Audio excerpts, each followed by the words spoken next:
queria dizer que, para quem está torcendo pelo 5-0, que realmente isso seria apostar na zebra.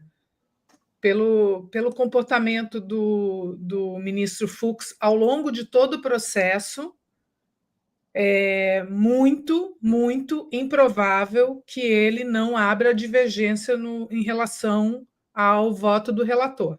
É muito improvável. O julgamento, a aposta é 4-1.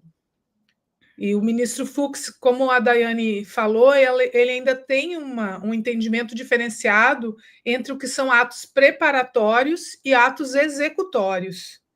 Ou seja, ele possivelmente vai entender que não houve execução do crime tentado, que não houve a tentativa. Então, é muito improvável, acho que a gente tem que se preparar realmente para o 4-1. Em relação aos crimes militares, também é de se esperar a condenação em todos os casos. E tem uma questão interessante, que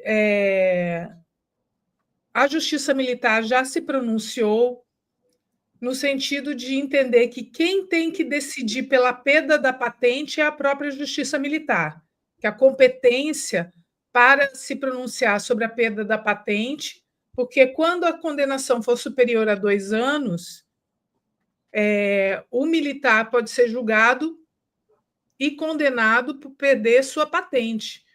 E a Justiça Militar já se pronunciou dizendo que esse julgamento cabe à Justiça Militar, ou seja, não caberia ao ministro Alexandre de Moraes determinar a perda da patente já na própria sentença.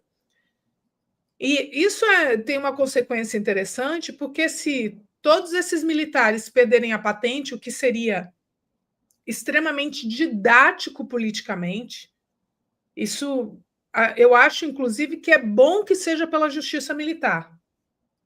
É pedagógico que seja um julgamento da Justiça Militar, a própria Justiça Militar, fazendo com que o general Braga Neto, o general Augusto Heleno, Paulo Sérgio Nogueira e o capitão Bolsonaro percam as suas patentes militares, o que, inclusive, exclui a possibilidade deles cumprirem a pena numa unidade militar, porque eles deixam de ser militares. Exatamente. Muito bom. Então, imagina, a gente estava comentando sobre que dia histórico, um dia não, né? Um julgamento histórico que se inicia no dia de hoje e que nós temos, pela primeira vez, depois de muitos golpes militares no nosso país, nós teremos um julgamento civil, e eu estou torcendo também para que um julgamento militar, determinando a perda da patente desses militares, o quanto isso é simbólico para um país que sempre foi conivente com seus militares golpistas, que sempre foi complacente com seus militares golpistas, que sempre, do ponto de vista tácito, sempre deu uma carta em branco, uma carta aberta, para que os militares fizessem o que quisessem do ponto de vista dos rumos políticos do nosso país. Isso encerra agora, com esse julgamento.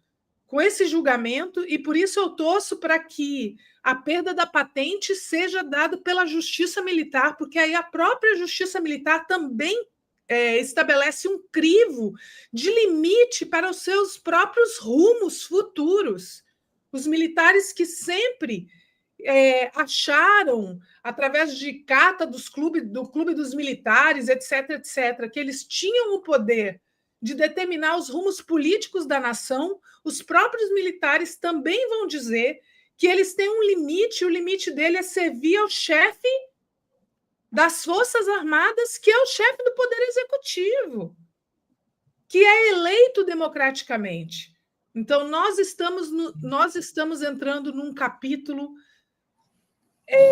novo, num capítulo histórico em que a gente diz para nós mesmos, como país, como nação, e, por coincidência, no momento em que a gente está fazendo, em que o governo federal está fazendo a campanha do Brasil soberano, eu acho isso tão emblemático que, no momento em que a gente está dizendo que nós somos um país soberano, isso vale para os países estrangeiros em relação à nossa própria autoridade, porque nós somos soberanos, e isso vale para nós mesmos. Nós somos soberanos.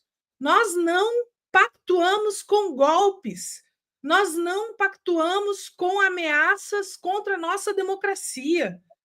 Isso é fenomenal. Nós estamos vivendo realmente um momento brilhante da nossa história. Nossos netos vão estudar esse julgamento, nossos bisnetos vão estudar esse julgamento, e esse julgamento muda os rumos do Brasil e a posição do Brasil no mundo, na minha opinião. É verdade.